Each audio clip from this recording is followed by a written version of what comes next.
This is the Hibbent 3-in-1 kitchen sink drain strainer. Really like this because it prevents smells from coming back up through the drain.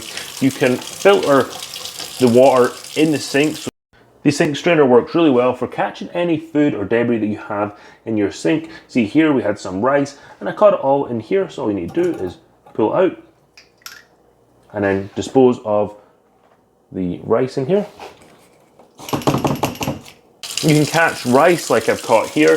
You can also then allow the sink to fill up by pressing down on the filter, and then the sink will start to fill it with water. Once you've done whatever you need to do with the water in the sink, you can then just press it and it will release really quickly.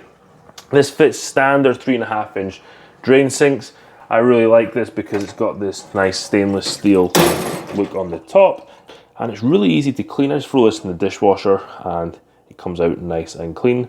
It works really well because it doesn't reduce the amount of water that can flow through the drain at any one time.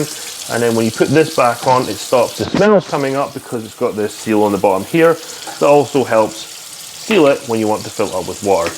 If you're fed up dealing with the standard sink drain strainer that came with your sink, we recommend you upgrade to one of these Hibbent 3-in-1 kitchen sink drain strainers. This thing's worked really well. It catches a lot more food than we were catching before, and it doesn't get clogged as easily as the old one. It looks really good and it holds water in here much better.